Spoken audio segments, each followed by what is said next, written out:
Accueillons tout de suite la 6e candidate. Il s'agit de Laure van der Weijden de l'Université de Fribourg. Bienvenue.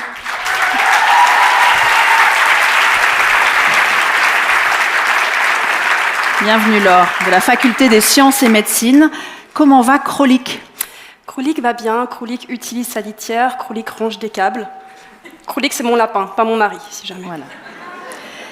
Et vous avez également, on peut le mentionner, un podcast qui s'intitule « La tête dans les données ». En 2 mots, qu'est-ce que vous faites dans ce podcast, Laure ? Alors, dans ce podcast, on interviewe des femmes professeurs pour qu'elles viennent vulgariser justement leur sujet de recherche et on essaie d'avoir vraiment un angle pratique et accessible pour intéresser le plus grand public. Et ça dure un peu plus que 180 secondes dans ces cas-là. Oui, c'est ça. L'impact des hormones sexuelles sur les troubles neurologiques fonctionnels, voilà le titre de votre thèse. Vous avez donc 180 secondes pour nous le présenter. Laure, dès que vous êtes prête, vous faites signe et vous profitez de ces 180 secondes.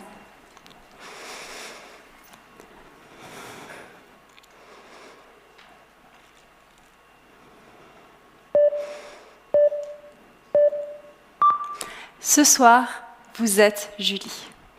Vous êtes une femme de 32 ans. Oui, même vous, monsieur. Un jour, alors que vous levez pour aller travailler, vos jambes refusent de bouger. Elles sont paralysées, comme si quelqu'un avait appuyé sur pause. À ce moment, votre enfant pleure.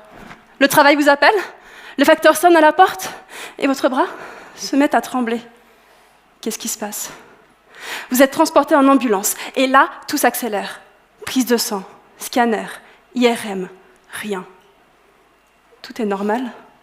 Vous êtes en pleine santé, mais vos jambes, elles, ne bougent toujours pas. Si vous étiez né au XIXe siècle, vous auriez peut-être été appelée une hystérique. Ces femmes dont les membres tremblaient et qui parfois partaient dans de terribles crises de convulsions. À l'époque, le coupable de tous ces maux était l'utérus.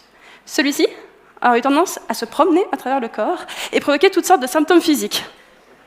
Bon, je vous rassure, on a fait beaucoup de progrès en médecine, on n'imagine plus des utérus à petites jambes. Heureusement, Julie, vous vivez au XXIe siècle et on vous pose le diagnostic de troubles neurologiques fonctionnels.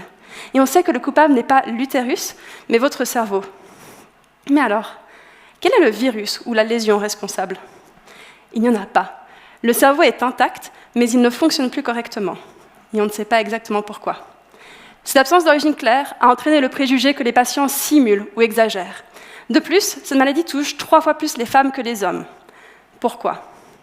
Bon, ça c'est la question qui m'a longtemps tenue éveillée, mais une piste sérieuse est apparue. Les hormones.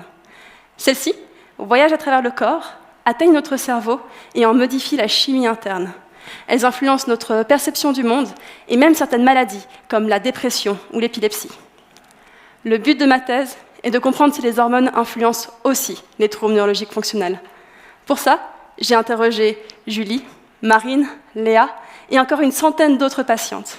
Elles ont toutes vécu des bouleversements hormonaux, comme la grossesse ou la ménopause.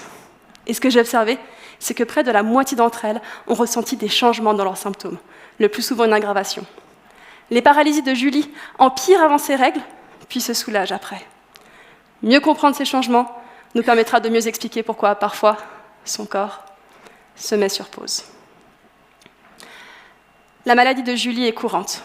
Il est probable que tous et toutes dans la salle, vous ayez déjà rencontré une Julie. Il est probable qu'une Julie soit ici avec nous ce soir. Pourtant, on en sait encore trop peu. Les traitements restent imparfaits.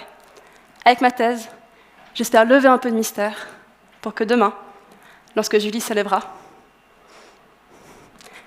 elle puisse marcher.